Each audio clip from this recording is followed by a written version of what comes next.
Hey, fifth graders. We're going to continue with our book, The Road to Freedom. We are on chapter 5 today. And again, before we get started, let's take a look at some of the notes that I've put together, very similar to what you would see in class. So on our paper, we have The Road to Freedom, chapter 4, and our target for today is to determine how word choice affects a story. We're going to be looking at specific words and how those words play a role in the story. And then our vocabulary word today is conductor. Conductor in this story is someone who helped slaves escape on the Underground Railroad. And that's something that we're going to talk about today. But a conductor is also someone who operates a train. So the person that drives the train controls where it goes, makes sure the engine's running. A conductor is also something you might have heard in science last year. I know that some of you made the flashlights with the batteries. So you learned about electricity. A conductor is something that allows electricity to pass through it. So if we think about a conductor in the terms of someone who helped slaves escape, the conductor was someone who helped slaves pass through their station on the Underground Railroad, very similar to a conductor in science being what allowed electricity to flow through it. Okay. Again, today we're focusing on word choice and how it impacts the story. So I want you thinking about the words you hear and how it helps put you into the story. How does it make it so that you feel like you're really there with Emma in the story? So let's think back to what's happened in the last couple of chapters. We had Emma and her mom hiding in the leaves, waiting for the slave catchers and the dogs to pass.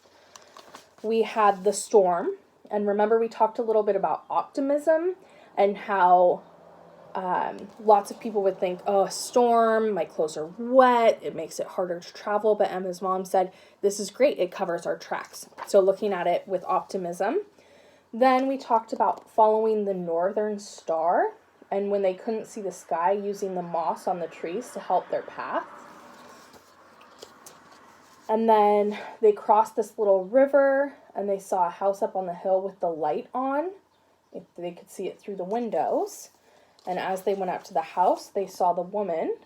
And we talked about how just the illustrator's choice of color really helps us decide, is this a good thing or a bad thing? So the bright colors in this picture let us know this woman's kind, we can trust her.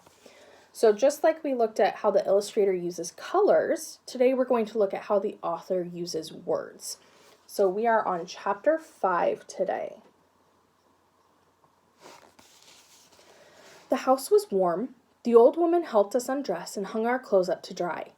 After days of eating ash cake, her hot, salty stew warmed my insides.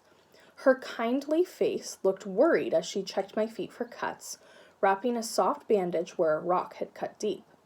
She said she was a Quaker. I'd never heard of a Quaker before, but I figured they must be mighty kind folks to help people run from slavery.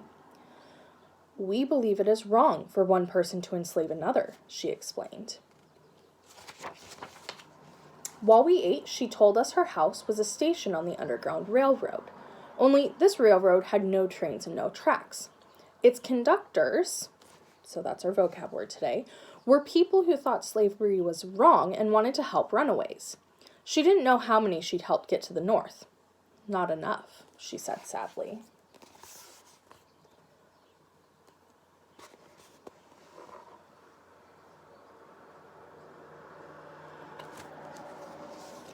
Suddenly, we heard horses outside.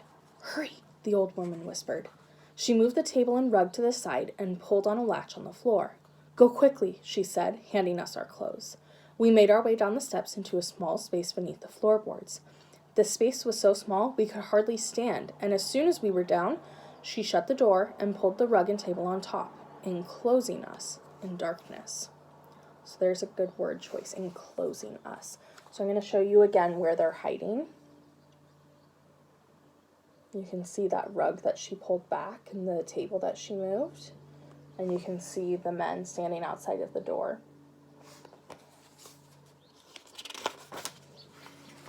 A group of men talking loudly banged on the door. "Open up!" deep voices yelled. "Give an old woman a chance to gather herself," she said slowly, shuffling toward the door. We heard voices above us, angry and mean. I heard glass break and a chair knocked over.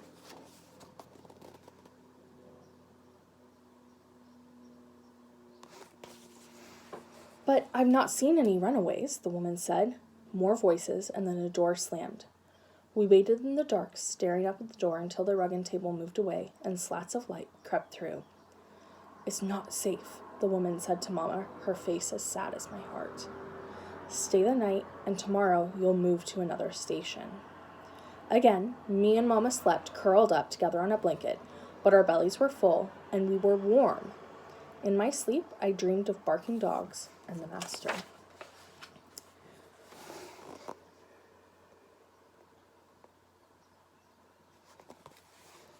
We woke when the morning light crept through the open door. "Come quickly," the woman said. "A friend outside will take you farther."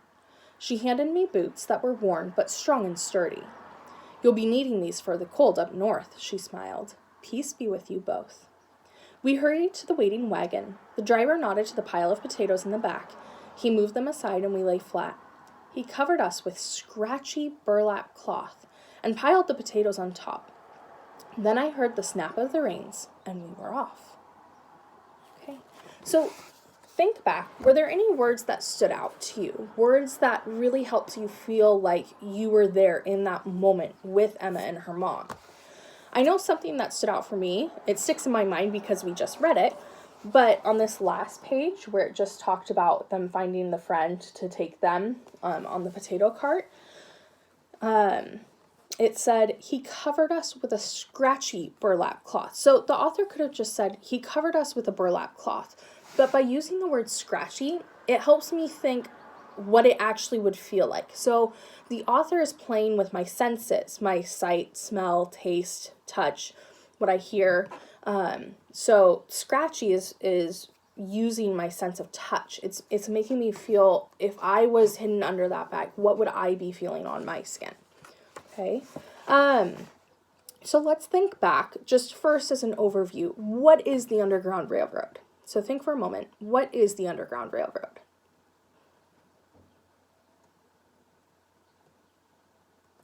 Okay, so the Underground Railroad is a network of people, a group of people who helped runaways or escaped slaves make their way up north where slavery wasn't allowed, so where they could be free. It talked a little bit in the story about how there were stations. Stations were different people's houses. So in the same way that you pull up to a station on a train, so the train's moving, and then you stop at a station, and you're there for a little bit of time. The same way with a station on the Underground Railroad. The people are walking from house to house, and when they get to a house or a station, they're able to stay there for a night, rest, recover, and move on. You also heard with our vocabulary word conductor. So the conductor was the person who owned the house or stayed at the house and helped them stay at that station. Conductor could also be someone who led them from house to house. Sometimes it was hard to figure out where the next house was, so they would actually lead them to that next house. What key words did you think about that helped you understand what Emma was going through? So I talked about the scratchy burlap, but also earlier when they were talking about right at the very beginning of the chapter, when they were at the woman's house, they used words like there's a fire, it's warm food to eat. So it gives me the sense of she's comforted, she feels safe. Whereas when you quickly turn to that next page, where the men are outside the door, okay, the author uses words like suddenly, hurry. There was another one, enclosing. So enclosing us in darkness gives me the sense of like impending doom. Something really bad is going to happen. And even the images, so the illustrations do a really good job helping build that sense of urgency with them quickly trying to hide on the previous page. and helps you really feel like, yeah, we're in this tight enclosed space. How do you think that the old woman felt about Emma? So the old woman that they were staying with, how do you think she felt about Emma? And how do you know? Think back to the actual words that were used in the story. And I know it's hard not having the book in front of you, but try and think back to some of the words that you heard. So in my mind, she's worried about Emma because the first thing she did was she wanted to look and see if she had cuts on her foot. She was wrapping her feet in cloth. And that also shows us that she wants to help Emma. She cares for Emma. Even though she doesn't know Emma, she cares for her. Lastly, because our target was to look at words and how they impact a story, how it affects a story or changes a story, let's look at 2 examples of precise word choice or specific word choice that were used in the text. On page 27, so let me turn to page 27 so you know what that looks like. It's the very first page of that chapter. Okay. The narrator says that the people helping them must be mighty kind folks. This is a less formal, more colloquial way to describe them. So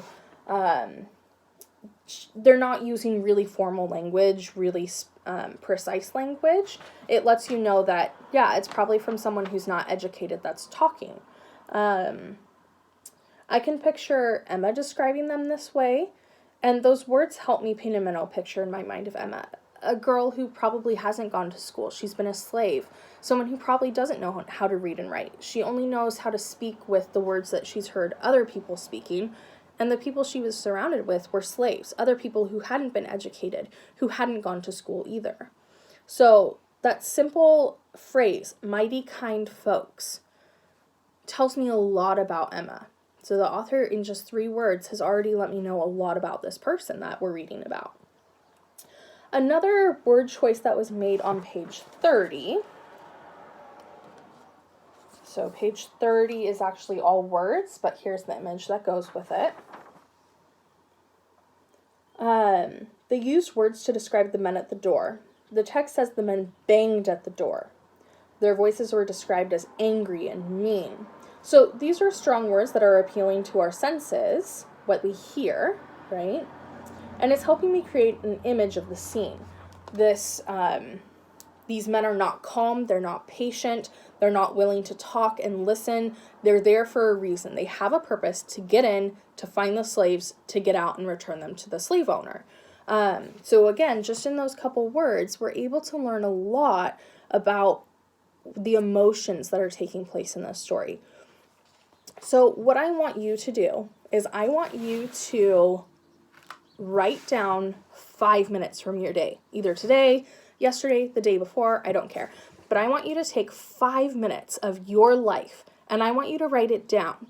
And I want you to write it using really good word choice. So word choice that's going to make me feel like I was there in that moment with you. The easiest way you can do this is to think about your senses. So remember, we have 5 senses: what you see, smell, taste, touch, and hear. And I want you to use those senses to describe what's happening to you. Some of the easier things is when you're outdoors, because a lot of your senses are engaged when you're outdoors. You're hearing the birds sing, you're feeling the wind on your face. Another thing, sad, but when you get hurt, you're able to really pull out a lot of good words to describe the pain that you're going through. Also things that make you really excited or happy, okay? So go ahead, write 5 minutes, a story about 5 minutes of your life using really good word choice. All right, I'll see you guys tomorrow.